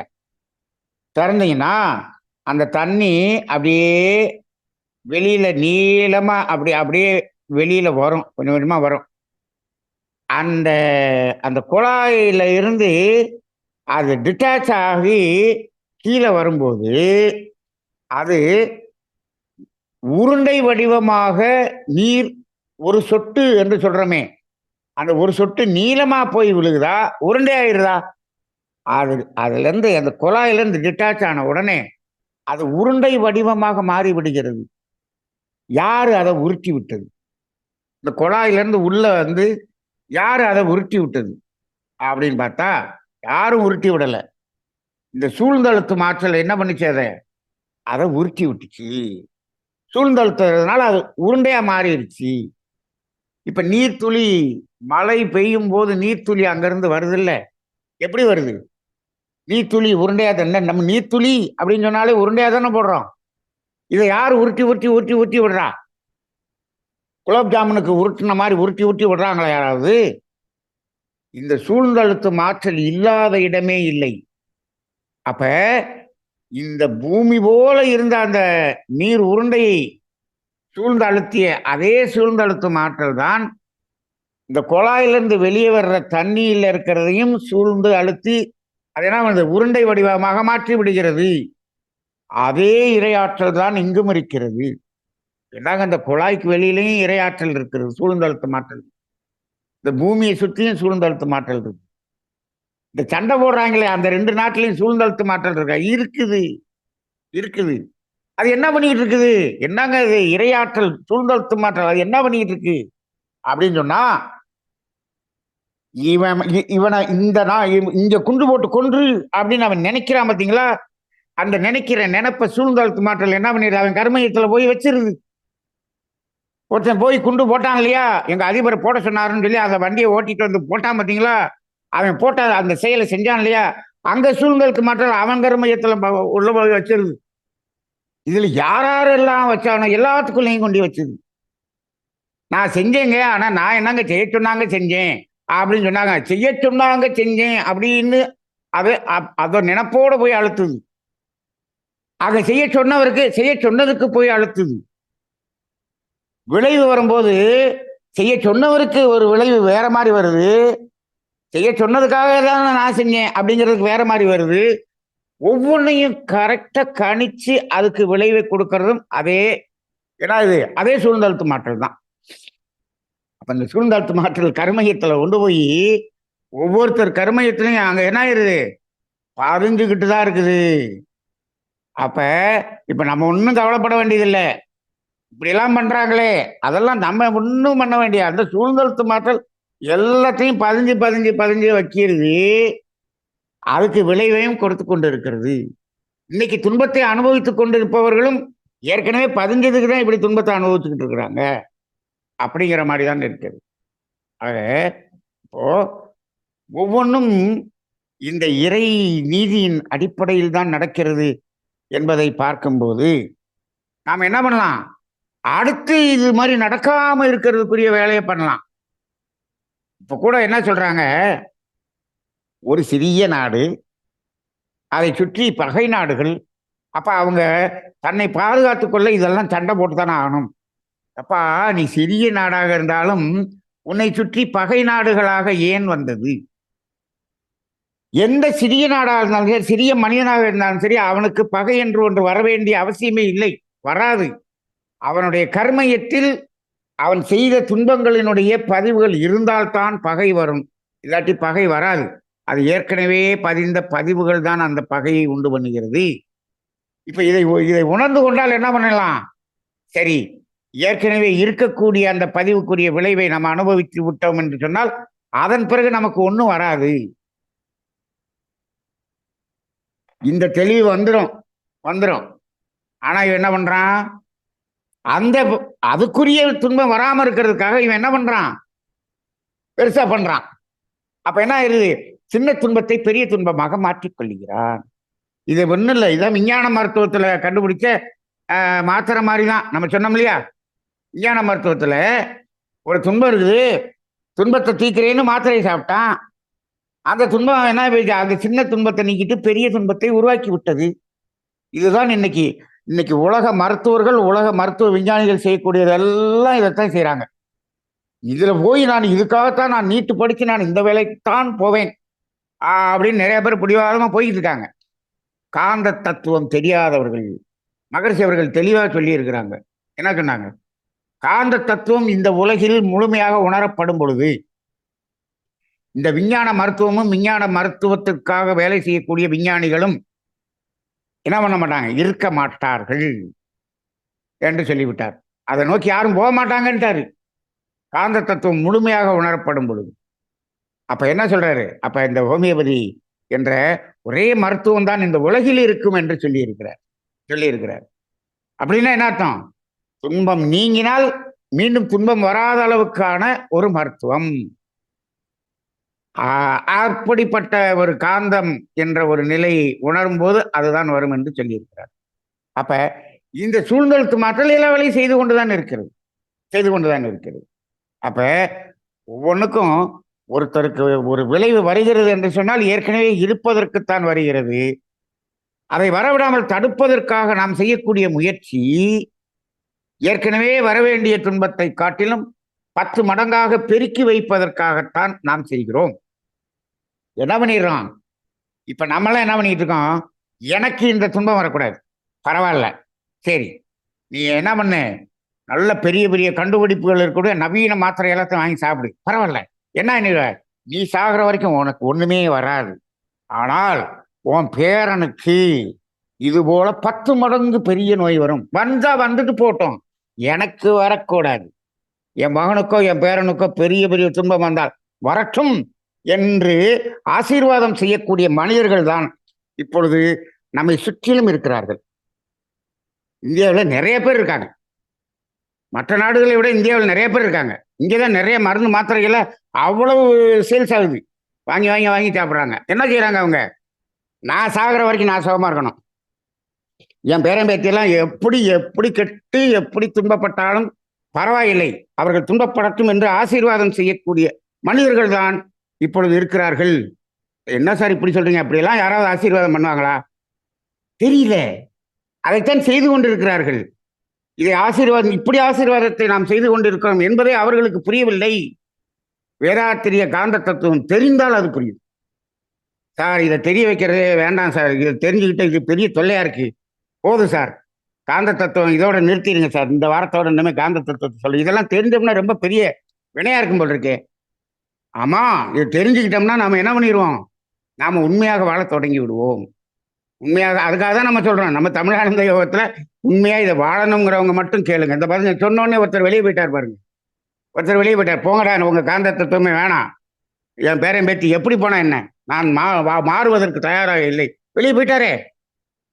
இதுதான் நடக்கிறது. அப்ப இங்கு மாற்றம் வரும். இந்த உண்மையை சொன்னோம்னா கஷ்டமா தான் இருக்குது. உண்மையை சொன்னாங்க அப்ப நான் இப்ப வந்து சுகமா இருக்கணுமா வேணாமா? நீ சுகமா இருக்கணும்ப்பா, நீ சுகமாவும் இருக்கணும், உன்னுடைய சந்ததியும் உன்னை விட அதிகமாக சுகமா இருக்கணும். அதுக்கு என்ன செய்யணும்? அதை நீ செய்யி. அதைத்தானே இப்ப நம்ம சொல்றோம், நம்ம தமிழானந்த யோகத்துல அதான் சொல்றோம். நீ சுகமா இருந்து அவங்களுக்கும் என்ன பண்ணக்கூடாது, கஷ்டத்தை கொடுக்கக்கூடாது. இன்னைக்கு என்ன பண்ணுது? நான் யாரையாவது கெடுத்து நான் நல்லா இருக்கணும், அதுக்குத்தான் நாங்க சண்டை போடுறோம். அப்ப வந்துருச்சா? அப்ப நம்ம நோக்கம் என்ன? இரண்டு ஒழுக்க பாடுபாடு என்ன சொல்லுது? யாரையும் நாம துன்பப்படுத்திடக்கூடாது. அப்படி நான் ஒண்ணு சுகமா ஆடம்பரமா வசதியை அனுபவிக்கணும் அவசியம் இல்லை. இது வேணும் இல்லையா? இந்த ஒரே ஒரு கொள்கை, நான் அடுத்தவங்களுக்கு துன்பம் கொடுத்து நான் வந்து சுகமா அனுபவிக்கிறதுங்கிறத செய்ய மாட்டேன் இப்படிங்கிற ஒன்றை சொல்லணும். அப்படின்னு சொன்னோம்னா இப்படி வாழணும். இப்படி வாழ்றவங்க மட்டும்தான் தமிழானந்த யோகத்தில் இருக்கட்டும் சொன்னா இந்த 45 பேர்ல எப்படி 40 பேர் வெளியே போயிருவீங்க, அவ்வளவுதான். அதுக்கு யாரும் தயாராக இல்லை. அப்படிலாம் வாழ முடியாது சார். இன்னைக்கெல்லாம் வந்து துன்பம் கொடுக்காம வாழ முடியாது சார். ஏதோ பெரிய துன்பம் கொடுக்காம ஏதோ சின்ன சின்ன துன்பம் கொடுத்துக்கிட்டு இருக்கோம் சார். அப்ப என்னாச்சுன்னா, நமக்கு இந்த சௌகரியமும் ஆடம்பரமும் தேவை என்பதற்காக என்ன பண்றோம்? பிறருக்கு துன்பம் கொடுப்பதை அதை இது இயல்பு என்று எடுத்துக்கொள்ளக்கூடிய சமமாக இருக்கிறது. ஆனால் இந்த சூழ்நிலத்து மாற்றல் என்பது எல்லா இடத்துலையும் இருக்குங்கிறத முதல்ல நம்ம புரிஞ்சுக்கணும். அப்போ ஒரு குழாயில ஒரு சின்ன அந்த தண்ணி உருண்டைய கூட உருட்டி விடக்கூடியது என்று சொன்னால், நமக்குள்ளாக சூழ்ந்தழுத்தி அது என்ன நம்மளை உருட்டி விடுது அப்படின்னு சொன்னோம்னா, நம்மளுடைய எண்ணங்கள், சொல், செயல் எல்லாத்தையும் உள்ள கொண்டு போய் வச்சு அதுக்கு விளைவை கொடுக்கக்கூடியதை செய்து கொண்டிருக்கிறது. அப்ப இங்கேயும் நம்மளையும் உருட்டி விட்டுக்கிட்டு தான் இருக்குது. இப்போ இந்த தத்துவத்தை நாம் இன்னைக்கு வந்து மேலோட்டமாக இதை தெரிந்து கொண்டோம். இப்ப இது வரைக்கும் என்ன பண்ணிட்டோம்? இப்போ ஐந்தறிவு, அதாவது 5வது பூதம் என்ற நிலத்தை அழித்து விட்டோம். இப்பொழுது நீர், நெருப்பு, காற்று, விண் என்ற 4 மட்டும்தான் இருக்கிறது. அடுத்த வாரம் நீரிலிருந்து அதை அழித்து விண் வரை சென்று அந்த விண் எப்படி தோன்றியது என்பதற்குள்ளாக, உண்மையான காந்த தத்துவத்துக்குள்ளாக நுழைய இருக்கிறோம். அங்கு போன பிறகு அங்கிருந்து திரும்பி வரும்போதுதான் காந்த தத்துவத்தின் உண்மையான அந்த நிலைகளை நாம் உணர முடியும். அநேகமாக அடுத்த வாரத்திலிருந்து தான் நாம் என்ன பண்ணுவோம், ரிவர்ஸ்ல வர ஆரம்பிப்போம். ரிவர்ஸ்ல வர ஆரம்பிக்கும் போது அப்பொழுதுதான் மகரிஷி அவர்கள் கொடுத்த அந்த காந்த தத்துவம், எங்களுக்கு காந்த தத்துவம் என்று ஆரம்ப காலத்தில் கொடுத்தாரே, அந்த காந்த தத்துவத்தை முழுமையாக விளக்க வேண்டும் என்று நான் நினைக்கின்றேன். அதை இன்னும் முழுமையாக கொடுக்க வேண்டும் என்று நினைக்கின்றேன். அதற்கு வேதாத்திரி மகரிஷி அவர்களது ஆசீர்வாதம் நமக்கு முழுமையாக கிடைக்கும் என்று நம்புகின்றேன். வாழ்க வளமுடன்.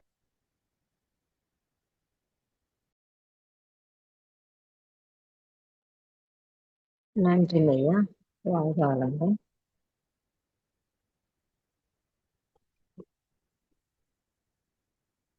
ஐயா அவர்கள் இன்று எடுத்த வகுப்பில் வேறு ஒரு கோணத்தில் நம்மளை காந்த தத்துவத்தை சிந்திக்க வைத்துள்ளார்கள். நிறைய கூறினீர்கள் ஐயா காந்த தத்துவம் பற்றி. அதாவது இன்னும் முழுமையான காந்த தத்துவத்தை எடுக்கவில்லை, இப்பொழுதே அதில் கற்றுக் கொடுக்கும் போது மிகவும் அருமையாக புரிந்திருக்கிறது. ஆனால் இன்னும் காந்த தத்துவம் 2 வாரம் கற்றுக் போவதாக ஐயா கூறினார்கள். ஐயா கூறியிருந்த சில முக்கியமானவற்றை நான் திரும்பவும் கூறுகிறேன். காந்த தத்துவம் தான் மறைப்பொருள். இந்த இயக்க பிரபஞ்சம் இயங்கக்கூடிய ஆற்றலாக உள்ளது. அந்த காந்த தத்துவம் என்பது உயிராக, மனமாக, தெய்வமாக இருக்கிறது. இந்த பிரபஞ்சத்தையே இயக்கக்கூடிய ஆற்றலாக உள்ளது. அது உலகையும் இயக்கக்கூடிய ஆற்றல். காந்தம் நம்முடைய உடலையும் இயக்கக்கூடிய ஆற்றல் உள்ளது. மனதின் இயக்கமும் ஆற்றலாக விளங்கியது. இப்படிப்பட்ட ஆற்றலை அழிப்பதற்காக இப்போது பயன்படுத்துகிறார்கள். அதாவது புகழ்பற்று, அதிகாரம், புகழ் வேண்டும், புலனின்பம், இந்த 4க்காகத்தான் அனைவரும் சண்டையிட்டுக் கொள்கிறார்கள். அனைத்துமாக இந்த காந்தமே இருப்பதால் தவறுகள் செய்வதை இறைநிலை தடுத்திருக்கலாமே என்ற கேள்வி அனைவர் மனதிலும் எழும். அதுக்கான பதில் மனிதனுக்கு இறைவன் கொடுக்கப்பட்ட சுதந்திரம். தீவில் என்றால் இயற்கையாகிய இறைநிலை 5 அறிவு ஜீவன் வரை தோற்றுவித்ததன் நோக்கம் 5 வகையான தன்மாற்றத்தை உணர்வதற்காக தோற்றுவித்தது. அடுத்து தன்னை உணர்வதற்காக தனித்த மனமாக மனிதனை தோற்றுவித்தது. 5 இருந்தும் விடுதலை பெற்று, 5 புலன்கள் பதிவுகளில் இருந்தும் விடுதலை பெற்று, 6வது அறிவில் இறைநிலை உணர வேண்டும் என்று இறைவன் நினைத்தான்.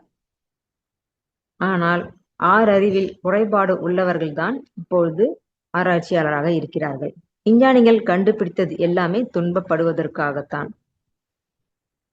இறைநிலை மனிதனின் செயல்பாடுகளில் தலையிடுவதில்லை என்று ஒதுங்கி நின்றதால் மனிதன் அதை தவறாக பயன்படுத்த துவங்கிவிட்டான். சுகமாக வாழ, சௌகரியத்துக்காக, ஆடம்பரமாக வாழ என்று கண்டுபிடிக்கப்பட்ட அனைத்துமே துன்பத்திற்கான வழிவகுக்கிறது. இயற்கை இயல்பில் வாழாமல் அதிலிருந்து விலகி வாழ இந்த கண்டுபிடிப்புகள் உதவுகிறது. கொடுத்த சுதந்திரத்தை ஆடம்பரமாக வாழும் நாடு அடுத்த நாடிடம் சண்டை போட்டு அதை சுரண்ட ஆரம்பிக்கிறது. மனிதன் வந்த நோக்க இறைநிலை உணர்வதற்காக அதை விதித்து இப்பொழுது அதர்ம வழியில் சென்று கொண்டிருக்கிறான். அவரவர் செய்யக்கூடிய ஒரு செயல் பதிவாகி அதன் விளைவை கொடுத்து கொண்டே தீரும். சமுதாய பதிவாக இருப்பதுதான் ஒரு நாடு அடுத்த நாடோடு சண்டை போடுகிறது. காந்த தத்துவத்தை தெளிவாக உணர்த்தி இருந்தால் இந்த நிலை வந்திருக்காது. பஞ்சபூதங்கள் மட்டுமே உள்ள பூமியில் மனம் என்று எதுவுமே இல்லை. வான்காந்தம் மட்டுமே உள்ளது. காட்சிக்கு பஞ்சபூதங்களாக இருக்கிறது, ஆனால் தனியாக இல்லை. முதல் பூதம் மட்டுமே பூதம், மற்ற பூதங்கள் காட்சிக்கு மட்டுமே பூதமாக உள்ளது. இந்த பிரபஞ்சமே சூழ்ந்தெழுத்தும் ஆற்றலால் நீரில் உள்ள பூமியில் மேல் கீழும் விழாமல் இருக்கிறது. சூழ்ந்தழுத்தும் ஆற்றலால் மனிதனுடைய எண்ணம், சொல், செயல், துன்பங்கள் அனைத்தும் ஒவ்வொரு மனிதனின் கருமையத்தில் பதிந்து அதற்குண்டான விளைவை கொடுத்து கொண்டே இருக்கிறது. உலக மருத்துவர்கள் காந்த தத்துவத்தை முழுமையாக உணரப்படும் பொழுது விஞ்ஞான மருத்துவர்கள் யாரும் இருக்க மாட்டார்கள் என்று கூறினார்கள். உண்மையாக நீ சுகமாக இருக்க வேண்டும் என்று நினைத்தால், உன்னுடைய சங்கதியினரும் சுகமாக இருக்க வேண்டும் என்றால், நாம் இரண்டொழுக்க பண்பாடை நாம் பின்பற்ற வேண்டும் என்று காந்த தத்துவத்தின் உண்மையான தத்துவத்தை உண்மையாக நாம் முழுமதியாக உணர நம்முடைய வேதாத்திரி மகரிஷி அவர்களை பாதம் தொட்டு நாம் இன்னும் 2 வாரங்கள் காத்திருப்போம் என்று கூறி முடித்தார்கள். ஐயா அவர்கள் நன்றி. இத்துணை நேரம் சிறப்பாக விளக்கிய அந்த காந்த தத்துவத்தை ஞான ஆசிரியர் அவர்களை நாம் தவநிலையில் இருந்து வாழ்த்துவோம். ஞான ஆசிரியர் நன்மணி ஐயா அவர்கள் அருட்பேராற்றல் கருணையினால் உடல் நலம், நீண்ட ஆயுள், நிறை செல்வம், உயர்ப்புகழ், மெய்ஞானம் பெற்று ஓங்கி வாழ்க வளமுடன். நன்றிங்க ஐயா. கேள்வி பதில் இருக்குங்களா ஐயா? வாழ்க வளமுடன். சரிங்கம்மா. கேள்வி கேட்க விரும்பும் அன்பர்கள் ஹேண்ட் ரைஸ் பண்ணலாம். 9 டிவைஸ் நீங்க அன்மியூட் பண்ணிட்டு பேசலாங்க. ஐயா வாழ்க வளமுடன். வாழ்க வளமுடன். சொல்லுங்க. கேரளாவின் சங்கர பேசுறீங்க. சொல்லுங்க. மிக மிக ஆழமான தத்துவங்க காந்த தத்துவம். உண்மையிலேயே இதை ரொம்ப டீப்பா கொண்டு போய் நல்லா புரியுற மாதிரி நல்லா சொல்லி கொடுத்தீங்க. அது உண்மையிலே அது நம்ம அந்த அளவுக்கு நீங்க சொல்ல சொல்ல அதுக்குள்ளார டிராவல் பண்ணாதான் அந்த காந்த தத்துவத்தை பத்தி நல்லா புரியுது. அது இன்னொரு விஷயம் ரொம்ப ஆழமா சொன்னது சூழ்ந்தெழுத்து மாற்றலை பத்தி சொன்னீங்க. இன்னொரு விஷயம், பெரிய விஷயம் சொன்னீங்க, அந்த ஒரு பைப்ல இருந்து தண்ணி ஒழுகுனா உருண்டையா வருது. அது உண்மையிலே நம்ம சிந்திக்காத விஷயம்தான். இன்னைக்கு அது புதுமையா கேட்ட மாதிரி இருக்குது. அதே போல மகரிஷி சொன்னதான், மகரிஷி சொன்னதான் நான் சொன்னேன். வேற ஒண்ணும் இல்ல.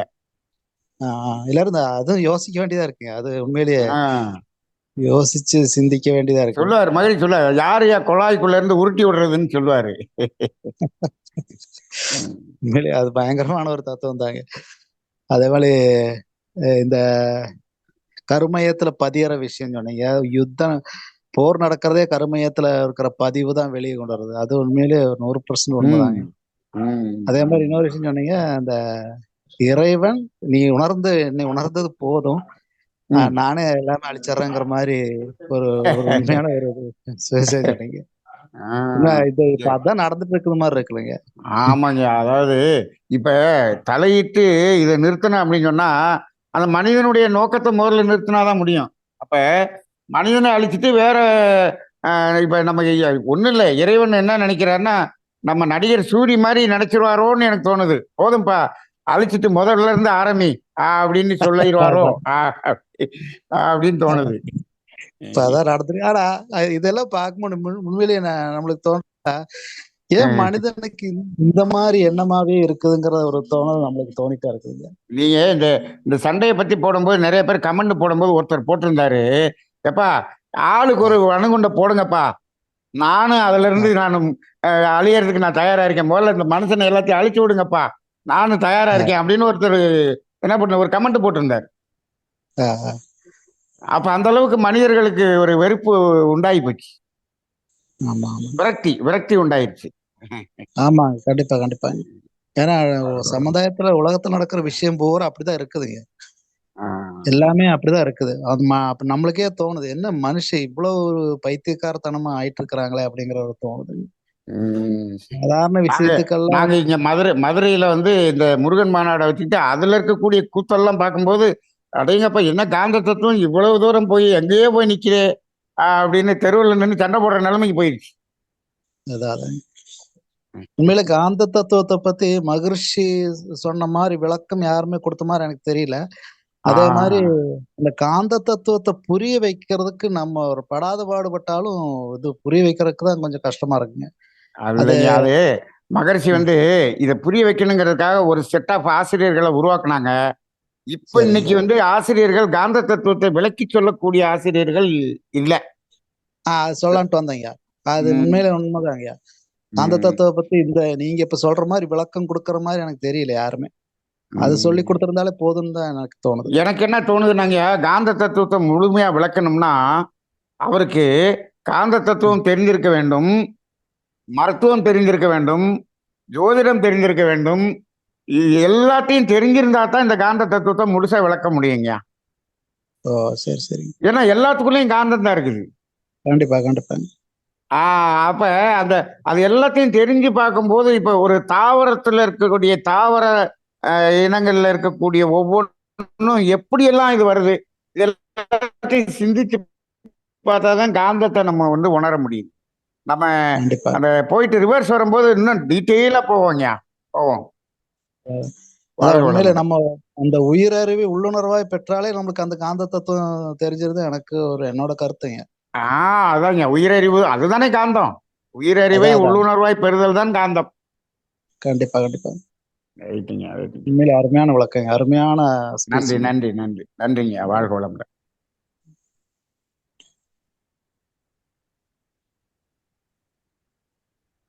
நன்றிங்க ஐயா. வாழ்க வளமுடன். கனகராணி அம்மா, நீங்க கேள்வி கேட்கலாம். ஐயா வாழ்க வளமுடன் ஐயா. வாழ்க வளமுடன். சொல்லுங்கம்மா. ஐயா ஐயா சொன்ன மாதிரி இன்னைக்கு ரொம்ப ஆழமா இருந்ததுங்க ஐயா காந்த தத்துவம். மிக ரொம்ப சொன்னாப்புல டீப்பா போனா உள்ள நாங்க அதை வந்து கவனிச்சு பார்க்கும்போது தான் பல விளக்கங்கள் வந்து தெரிய வர ஆழமா இருந்ததா? ஆதங்கமா இருந்ததா? ஆழமாவும் இருந்தது ஆனந்தமாவும் இருந்தது. நம்ம அதை வந்து ஆனந்தம் இல்லைங்கம்மா, ஆதங்கமா இருந்தது. ஆதங்கமாவும் இருந்தது அதை கேட்கறதுக்கு. நீங்க சொல்றது சரி. இந்த விளக்கம் வந்து இன்னும் பல பேர் அதை சொல்லவே இல்லைங்களா? அதை நம்ம ம். தெரிஞ்சிக்கவும் முடிஞ்சது. சரி. ஆரங்கமும் இருந்தது. எனக்குள்ள அந்த கேள்வி இருந்து 2, 3 கேள்விக்கு நீங்க பேசுனதுலயே பதிலும் கிடைச்சது. இறைவன் நன்றி, தன்னை நன்றி. உணர தன்னை உணரன்னு சொல்றாங்களே, 850 கோடி மக்கள்லயும் தன்னை உணரலையா? ம். ஏன் அடுத்து அடுத்து வந்துகிட்டே தானே இருக்கிறாங்க. இன்னும் தன்னை ம். உணரன்னு சொல்றாங்களே அப்படின்ட்டு ஒரு கேள்வி இருந்துட்டே இருந்தது. நீங்களே அதுக்கு சொல்லிட்டீங்க. போதும்பா தன்னை உணர்ந்தது அப்படின்னு. அம்மா வாழ்க வளமுடன். அம்மா இன்னும் ஐயா பின் குறிப்பு, ஐயா இன்னும் காந்தாரத்துக்கு உள்ளே போல, இன்னும் என்ட்ரி கூட கொடுக்கல. நன்றி இன்ட்ரோடக்ஷன்லயே கூட தான் கொடுக்கல. ஐயா சொன்ன மாதிரி இதே கொஞ்சம் பயமாவும் இருக்குதுங்க. அந்த இன்னும் ஆகாம இருக்கும்போது உள்ள ஒண்ணு இல்லைங்கம்மா, போகாம. அதாவது இப்படி பயமுறுத்தி உண்மையான காந்த தத்துவம் தேடுறவங்களை மட்டும் கடைசியில நிக்க வச்சுட்டு அதுக்கப்புறம் நம்ம ஒரிஜினல் சொல்லலாம். அதுக்குள்ள இந்த அரை ஓடட்டும் சொல்லி மிரட்டிட்டோம். அவ்வளவுதான். பேசிட்டு இருக்கிறீங்க. வாழ்க ஐயா வளமுடன். நீங்க சொன்ன மாதிரி நானும் கேட்டேங்கய்யா. இப்ப நீங்க பண்றீங்க இதெல்லாம் உங்க சந்ததிக்கு தானே வரும். பின்னாடி வந்து பேரன் பேத்திங்களுக்கு எல்லாம் வரும்ல இப்ப நம்ம பண்ணது அப்படின்னு ம். கேட்டு நீங்க சொன்னீங்க. அது உண்மையாவே நடந்துட்டு இருக்குது. கேட்டதுக்கு என்ன சொல்றாங்க? நான் இருந்து ம். பாத்துட்டு இருக்க போறேனா அப்படின்னு ஒரு பதில் வருது.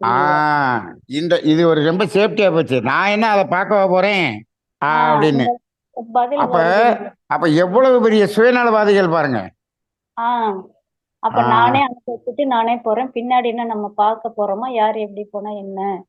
அப்ப இறைவன் வந்து இந்த மனிதன்கிற ஆறறிவு மனிதனை அழிக்கணுமா வேணாமா? அழிச்சிட வேண்டியதான் பேசாம. சூரி சொன்ன நிலைமைக்குதான் சொன்னாப்புல தள்ளப்பட வருமா? ஆமா.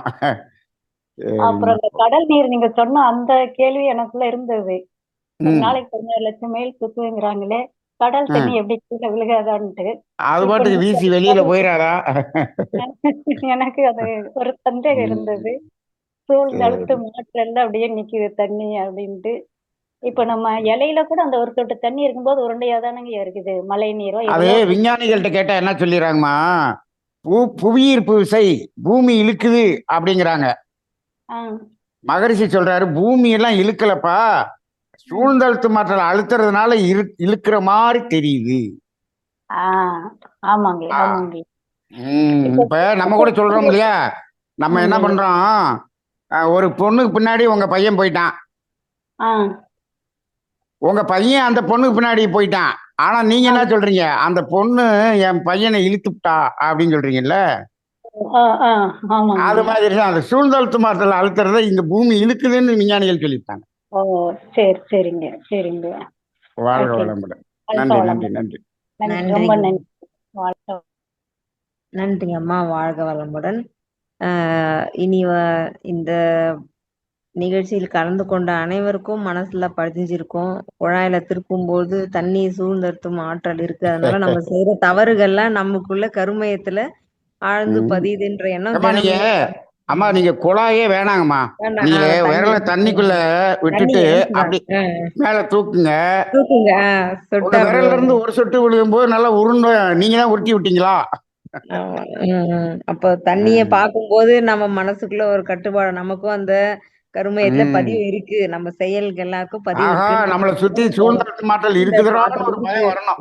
ம். பயம் வரணும். நன்றிங்க வாழ்க ஐயா. வளமுடன். நன்றிங்க. வாழ்க வளமுடன். அடுத்தது மல்லிகா அம்மா, நீங்க அன்மியூட் பண்ணிட்டு பேசலாம். ஐயா வாழ்க வளமுடன். வாழ்க வளமுடன். சொல்லுங்கம்மா. ஐயா நானும் இதைதாங்க சார் ஐயா நினைச்சிட்டு இருந்தேன். புவியீர்ப்பு விசை வந்து நம்மளையெல்லாம் பிடிச்சி வச்சுட்டு இருக்குது. எல்லாம் இருக்கும் போல் இருக்கு அப்படின்னு நினைச்சிட்டு இருந்தேன். சரி சரி சரி சரி உங்க வகுப்பு வித்தியாசமா இருந்தது. சரிங்கம்மா சரிங்கம்மா. எனக்கு புரியாது புவியீர்ப்பு சொல்லுங்க. விசை சூழ்ந்தழுத்தும் ஆற்றல் தான் புவியீர்ப்பு விசையாக விஞ்ஞானம் உணர்கிறது. அதை பத்தி ஒரு விளக்கம். வாழ்க வளம். நம்ம என்ன நம்ம போயிட்டு திரும்பி வர நம்ம முழுசா அந்த காந்த தத்துவத்துக்குள்ள போகும்போது இன்னும் கொஞ்சம் நல்லா தெளிவா விளக்கலாங்கம்மா. வாழ்க வளமுடன். சரிங்க. நன்றி நன்றி நன்றி. நன்றிங்க அம்மா. வாழ்க வளமுடன். அடுத்ததாக பூபாலன் ஐயா, நீங்க அன்மியூட் பண்ணிட்டு கேள்வி கேட்கலாம். ஐயா வாழ்க வளமுடங்க ஐயா. வாழ்க வளமுடன். சொல்லுங்கம்மா. ஐயா இப்ப நீங்க சொல்றீங்க இந்த என்ன உணர்ந்தது போதும்பா அப்படின்னு எப்ப இறைநிலை நினைக்குதோ அப்ப இந்த 6 அறிவு படித்த மனிதர்களை முழுமையா அழிச்சிரும் அப்படின்னு சொல்றீங்க ஐயா. அப்படி அழிச்சது அப்படின்னா இந்த கொஞ்ச நஞ்சம் பேர் அறநெறி வாழ்வு வாழணும்னு வாழ்ந்துட்டு இருக்காங்களே அவங்களோட நிலைமைங்க ஐயா. அவங்களுக்கு ஏமா நீங்க இப்ப நம்மள வந்து இப்ப நம்ம நல்ல அறநெறியில நீங்க ஞானத்துல இருக்கீங்கன்னு வச்சுக்கோங்களேன். நீங்க வந்து மரணத்தை கண்டு பயப்படவே மாட்டீங்க. எப்பனாலும் நான் வந்து என்ன போறேன், நான் இந்த மனிதனிலிருந்து நான் அழிவதற்கு நான் தயாராக இருக்கிறேன். ஏன் நான் இறைவனா மாறப்போகிறேன். சரிங்க. யாருக்கு பயம் தெரியுங்களா? இந்த வெறும் வெறும் அந்த அறவர மனுஷனா இருக்கான் பாத்தீங்களா? ஐயோ நான் இந்த சொத்தெல்லாம் விட்டுட்டு போறேனே, அதெல்லாம் அனுபவிக்காம போறேனே, அவனுக்கு தான் பயம். நீங்க நல்ல இந்த இந்த நிலைக்கு வந்துட்டீங்க அப்படின்னு சொன்னீங்கன்னா நீங்க என்ன பண்ணுவீங்க? நான் இறைவனோடு இணைய போகிறேன். நீங்க பாருங்க, நம்ம முன்னோர்கள்ல நிறைய பேர் நல்லா வாழ்ந்தவங்க கடைசியில சொல்லுவாங்க, நான் எல்லாத்தையும் அனுபவிச்சு முடிச்சிட்டேன்ப்பா. நான் இப்ப வந்து இறைவன் வந்து என்னை எப்ப கூப்பிட்டு போறாங்கிறதுக்காக காத்துக்கிட்டு இருக்கிறேன் அப்படின்னு சொல்லுவாங்க. அப்படி அறநெறியில வாழ்றவங்களுக்கு வந்து அது வந்து ஒண்ணுமே தெரியாது. நான் இறைவனோடு இறைவனாக ஐக்கியமாக போகிறேன்னு ஆனந்தமா போவாங்க. நமக்கு தான் என்ன இருக்குது, என்னடா இது இத்தனை ஏக்கரை வாங்கி போட்டோம், இவ்வளவு பணத்தை பேங்க்ல போட்டிருக்கோம், எல்லாத்தையும் அனுபவிக்காம விட்டுட்டு போறோமே அப்படின்னு கவலையா இருக்கு.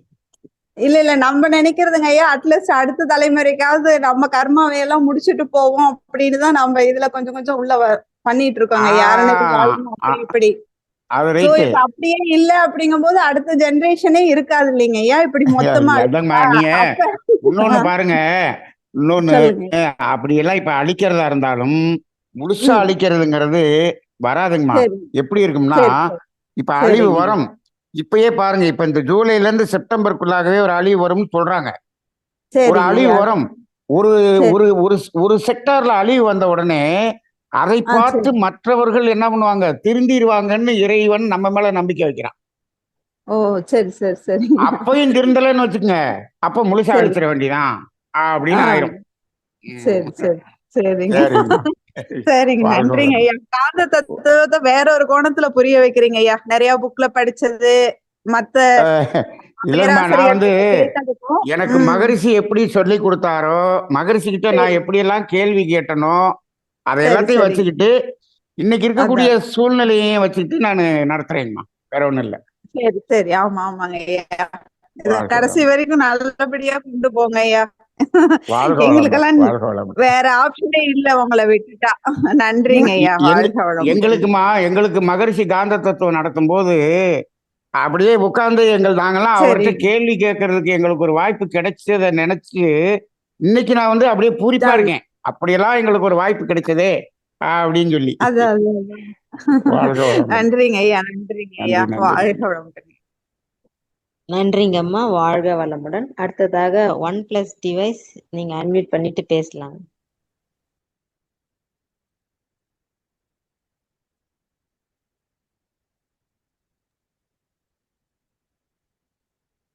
மைக்க ஒரு தடவை டச் பண்ணுங்க ஐயா.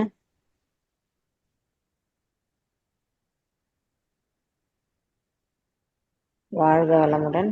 அடுத்ததாக மோகன். ஐயா மோகன் அவர்கள் அன்மியூட் பண்ணிட்டு பேசலாம்.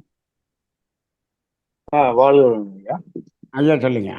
ஆ, ஐயா இப்ப இறைவன் வந்து தன்னை உணர்வதற்காண்டி இப்ப மனிதர்களை ம், வந்து மனிதரா மாறி இருக்காருங்களா?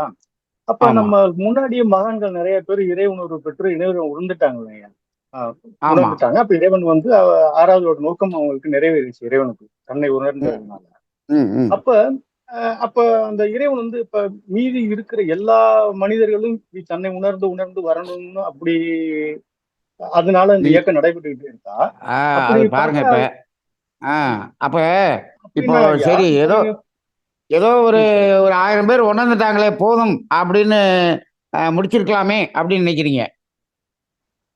இல்ல அது மாதிரி இப்ப 850 கோடி வந்துருச்சுங்களே. ஆனா வேற இறைவனை ஆமா, உணர்றதுக்கு பதிலா வேற இதுல திரும்பி போய்கிட்டு இருக்காங்க.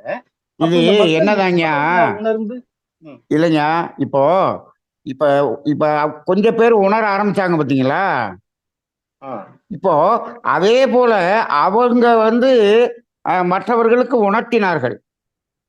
இப்போ ஆமா இது ஏன் 850 கோடியா பெருகுச்சு அப்படின்னு சொன்னா, இதை உணராமல் கர்ம வினையை கூட்டினதுனாலதான் இன்னைக்கு 850 கோடியா பெருகி இருக்குது. இந்த மனித ஜனத்தொகை இவ்வளவு கூடுவதற்கு காரணம் கர்ம வினை அழுத்தம் கூட கூட ஜனத்தொகை கூடுகிறது. ஆமா ரைட்டுங்களா? ஆமா அப்ப இப்ப என்ன பண்ணிட்டோம்னா, அந்த இறை உணர்வு பெறதுக்கு பதிலா அது ஆப்போசிட்ல நம்ம போயிட்டு இருக்கிறோம். அப்ப ஆமா இந்த கர்ம வினையெல்லாம் கழிக்கிறதுக்கு இப்ப இவ்வளவு ஜனத்தொகை தேவைப்படுது. அப்ப நம்ம எங்க வந்து சரி. நிக்கிறோம் பாருங்க. அப்ப இப்ப கர்ம வினை எப்படி கழிக்க வேண்டியிருக்கு? அணுகுண்டு போட்டுதான் கழிக்க வேண்டியிருக்கு. ஆமாங்க ஆமா. நீங்க அப்ப இப்ப சொன்னீங்க பேசாம ஒரு இதுல அந்த மாதிரி நடந்தா மத்த மீது உள்ளவர்கள் அதை பார்த்து ஆ புரிஞ்சுக்கிட்டு மாறிடுவாங்க அப்படிங்கிறாங்க. அது மாதிரி மாறிடுவாங்க. இறைவன் பண்றாருன்னு இப்ப பாருங்க. இப்ப இப்ப இப்ப எங்கேயாவது ஒரு இடத்துல குண்டை போட்டு அழிச்சிட்டான்னு வச்சுங்க, அடுத்து மற்றவங்களாவது புரிஞ்சுக்குவாங்கல்ல.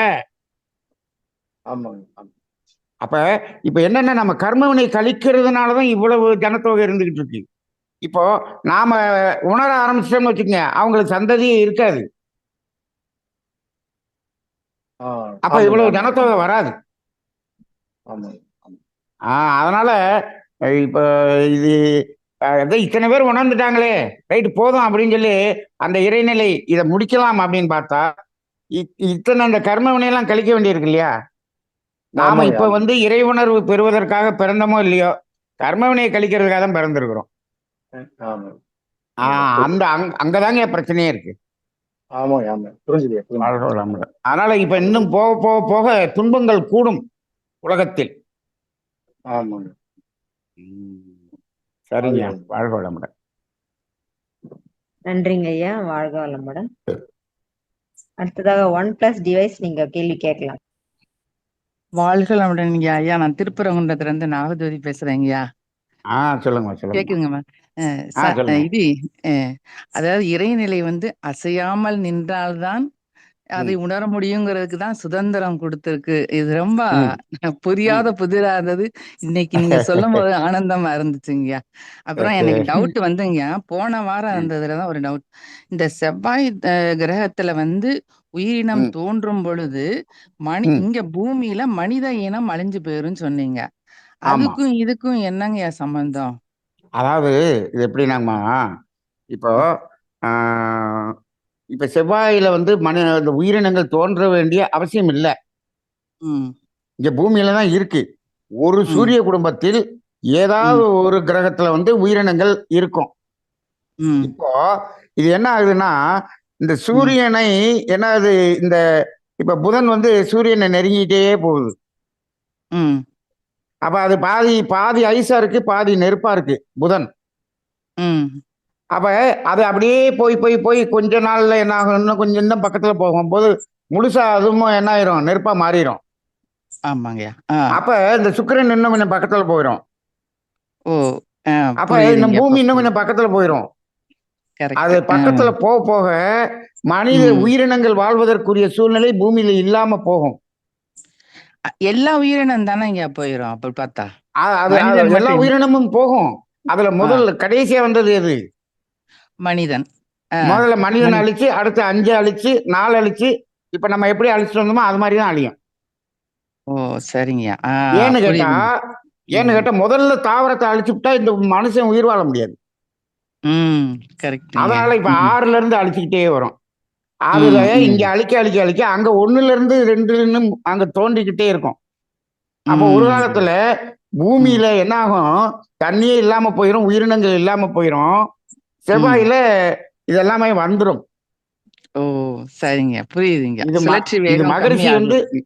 மகரிஷி நேரடியா அவர் வாயால சொல்லி என் காதால கேட்ட விஷயத்தை தான் நான் சொல்றேன்.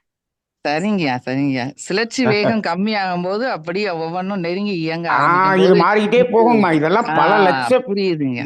இது பல லட்சம் வருஷத்துக்கு ஒரு தடவை நடக்கக்கூடியது. சரிங்கய்யா. நல்லா புரியுதுங்கய்யா. வாழ்க வாழ்க வளமுடன். வளமுடன், வாழ்க நன்றிங்கய்யா. வளமுடன், ம். வாழ்க வளமுடன். ம். நன்றிங்கம்மா. வாழ்க வளமுடன்.